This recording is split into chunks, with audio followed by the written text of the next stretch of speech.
1933-yili 11-ayning 12 kuni Qashqarda qurilgan Sharq Turkiston Islom Jumhuriyati va 1944-yili 12 noyabr G'uljida qurilgan Sharq Turkiston Jumhuriyatlarining xotir kuni munosabati bilan Turkiyadagi har qaysi Uyg'ur tashkilotlari Shvetsiya, Germaniya, Gollandiya, Belgiya, Norvegiya qatorliq Yevropa davlatlaridagi Uyg'ur tashkilotlarining uyushtirishida turli xotirlash faoliyatlari o'tkazdi.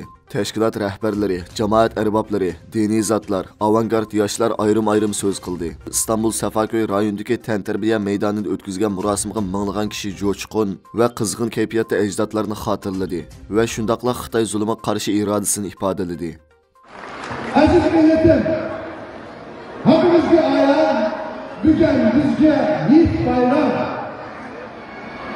Allah şu Rabbimiz Şark Türkistan'da 33 ve 44. yıl kurulgan eziz şehitlerimizin kanıyla sınavgan ve kurban kısılıp kurban verilip kurulgan Şark Türkistan Cumhuriyetlerini eslaş ve eskiyi keltiriş faaliyetimize kayıtlamış geldimler. Ma'lum bo'lgandek Sharq Turkistonda Xitoy virusi yuqum kasalni bahona qilib, butun ommani uylarga solab va yoki zallarga yuzdan minggacha odamlarni o'pti solab, qamal qilib, och qo'yib qirg'inchilik ilib berayotgan bir paytda G'ulji shahardagi aholilarni sirtqa chiqishga yo'l qo'ygan. Shundaqla nayrangvoz Xitoy sin ko'rinishlarda keng tarqitishga boshlagan. Bu holatda muhojiratga Uyg'urlar Xitoyning yana qandaq bir shumliqni o'ylayotganligidan qattiq andish qilmoqda. Jumladan Dunyo Uyg'ur qurultayining sobiq raisi Xalqaro Uyg'ur kishilik huquq va demokratiyani ilgari surish fondining raisi Robiya Qodir Uyg'ur tashkilotlarga va faoliyatchilarga xitob qilib, bundan keyin da'voyimizni texim kuchli qilishni, mustaqillik ko'rishini bo'shashmay qanot yaydirib, oxirgi g'alabaga erishmaguncha to'xtamaslik kerakligini tashabbus qilib, Xitoy hukumatining necha yil burun ishlab tartgan oila videosini qaytadan tarqitib, qandaqdir bir hiyla mikrlarni qurmoqchi bo'layotganligidan andishlanganligini bildirib, Xitoyning hargizmi oilasidagilarni dastak qilib, da'vo inqilob yo'ldan to'sib qololmaydiganligini ta'kidlagan. Xitoy zo'migarlari, Xitoy faşistleri bo'libmi hozirgi Xi Jinping jallod bizning xalqimizni mushu millat bo'ladi ekan, mushu xalq bo'ladi ekan, mushu Uyg'ur degan mavjud bo'ladi ekan, mushu davlatni qayta asliga akvoladi deb bizning xalqimizni qirg'inchilik qilyotdi. Xitoy bizni qirib tugitib o'tmaydi. Biz cho'qim davlatimizni aslimizga akilamiz.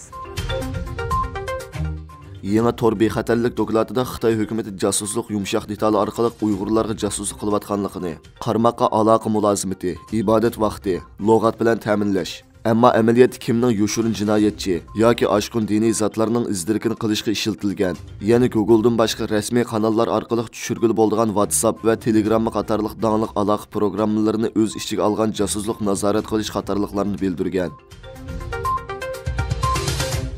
Keniya Sharqiy Afrika davlatining prezidenti yaqinda davlatning sobiq hukumati bilan Xitoy hukumati o'rtasida temir yo'l qurilish turi uchun imzolangan bir qancha to'xtamdan bir qism hujjatlarni oshkorlagan.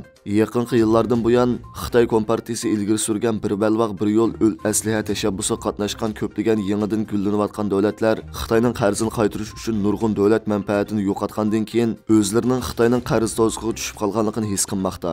Yaqinda yangidan saylangan Keniya prezidenti Ruto o'zining saylam raqobatiga butun mamlakatga bergan va'dasini yaxshi ado qilish uchun davlatning oldingi hukumatining 2014-yili Xitoy hukumati bilan temir yo'l qurilish turini huddiga olgan 3 hujjatini oshkorlab, munosabatli turlarda ishlatiladigan temir yo'l qurilish materiallarining ko'pinchisi cho'qim Xitoydan import qilinishi kerakligi, temir yo'l tijorat kirim bilan setib olgan har qanday tovarmi Xitoydan import qilinadiganligi, Keniya hukumati cho'qim bu tovarlarga bojsiz e'tibor berish kerakligi, kelishimning ijro qilinishidan kelib chiqqan talash tortishlar Xitoydagi cheklash kuchiga ega organning kesim qilishi bilan hal qilinadiganligi, Keniya davlatining mablag' solg'uchining ruxsatsiz to'xtam mazmunini 3-tarafga oshkorlamasligi yozilgan ekan. Tahlilchilar Xitoy doiralarining qilg'ini amaliyotda Keniya va Sri Lanka qatorliq boyliqi mo'l, ammo siyosiy chirik davlatlarini tanlab, ularning hukumat amaldorlariga pora berish, ondan fursatdan foydalanib kan mahsulotlarini qizish, transportni egallab kontrol qilish, Xitoyning tashqi kengayishiga yaqindan yordamli bo'lganligini bildirib,